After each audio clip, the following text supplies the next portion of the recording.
안녕하십니까. 잠실마이스 중개사입니다. 이번 시간에는 이사할 때 꼭 해야 될 것, 이걸 알아보겠습니다. 하게 되면은 괜히 분주하고 이것저것 하느라 정신없는데 그래도 바쁘더라도 꼭 해야 될 사항이 있습니다. 거기에 대해서 한번 짚고 넘어가겠습니다. 확정일자, 전입신고, 전월세 신고, 이 세 가지를 해야 되는데, 전입신고 같은 경우는 주민등록을 하는 거죠. 전입신고를 하게 되면 대항력이 생깁니다. 대항력은 계약 외의 제3자에게 주장할 수 있는 것입니다.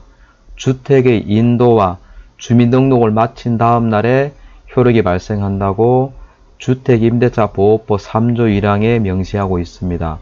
주택의 인도라 하면은 그 주택을 점유할 수 있는 것, 들어가서 살 수 있는 것을 말합니다. 보통 주인한테 보증금을 냈을 때 키를 받죠. 요즘은 다 비번이니까 비변을 받는 걸 이제 인도를 받았다고 볼 수 있습니다.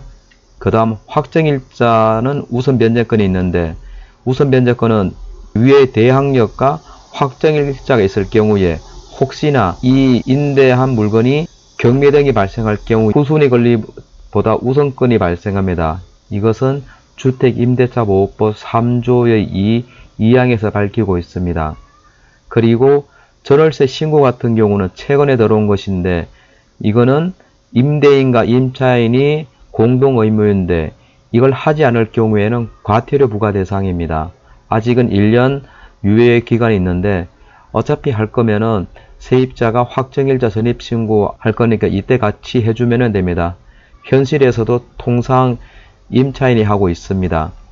대항력 관련해서 주택의 인도와 주민등록을 마친 그날이 아니라 다음날에 효력이 발생한다고 합니다. 이것을 보면은 법에서 이왕 약자인 임차인한테 권리를 줄 바에야 당일에 주면 좋은데 왜 이 길에 주는지, 이게 참 아이러니합니다. 예를 들어서 아침에 이사를 할 때 부동산에서 등기를 확인하고 보증금 다 내고 문제 없는데 그날 이사하고 주민등록 다 마쳤는데 효력은 다음날 생기잖아요. 그런데 이날 나쁜 마음을 먹은 주인이 당일 바로 은행에서 담보대출을 받을 경우에, 담보대출 받고 등기가 실행됐을 경우에 세입자의 대항력보다 하루 빠르기 때문에 이런 경우가 발생할 우려도 있습니다. 그렇기 때문에 이왕 법을 만들 때 임차인 보호를 위해서 당일날 효력에 미치게 했으면 어떨까, 그런 아쉬움이 듭니다. 물론 현실에서는 요즘은 세입자가 있는 경우에는 대출이 안 되고 있으니까 그런 극단적인 우려는 없을 것 같습니다.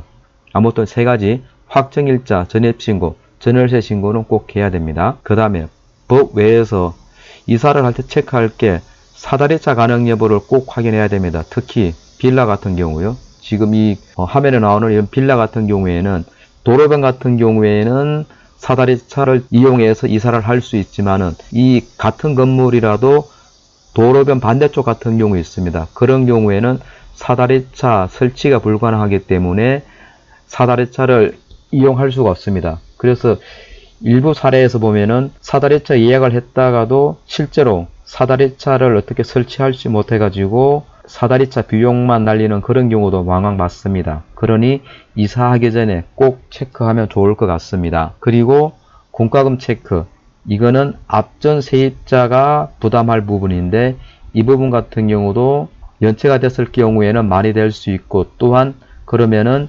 전기라든가 수도, 가스가 단전될 수 있으니 미리 꼭 이사 당일날 확인하면 좋을 것 같습니다. 이런 부분은 현재 부동산에서 많이 지원을 해주고 있습니다. 그리고 통장 이체 한도 체크, 이거는 이사를 할 때 그날 보증금 잔금을 다 내게 되잖아요. 보통 몇천에서 몇 억까지 되는데 이런 경우에 까딱하다 보면은 통장 이체 한도에 걸려 보증금을 납부하지 못하는 경우가 왕왕 있습니다. 까딱하게 놓치기 쉬운 상황인데 꼭 이사하기 하루 이틀 전에 체크를 해서 이체 한도가 보증금 잔액보다 부족할 경우에는 한도를 늘려서 이사하는데 문제점이 발생하지 않도록 할 필요가 있습니다. 제 의뢰인 같은 경우도 이사 당일에 이거를 확인하지 못해 이사하는데 난감한 경우가 있었습니다. 이사첨 센터는 짐을 가지고 왔는데 주인은 보증금이 들어가지 않으면은 열쇠를 줄 수 없다고 했었는데 한 2시간가량 실갱일 벌였다가 결국 주인이 열어주긴 했었는데 그런 에피소드가 있습니다. 이 주인 입장에서는 또 그럴 만하도 합니다. 왜냐면은 보증금 같은 경우 못 받을 수 있으니까 미리 확실히 이사를 하는 당일에 받는 게 맞으니까 주인은 자기의 권리를 행사한 게 맞죠. 그렇기 때문에 이런 경우는 미리 확인하는 게 좋을 것 같습니다. 그렇게 하면은 이사할 때 이런 난감한 상황이나 서로 얼굴 붉히는 일이 없을 것 같습니다. 이상 오늘은 이사할 때 꼭 해야 할 일에 대해서 살펴봤습니다. 끝까지 시청해 주셔서 감사합니다.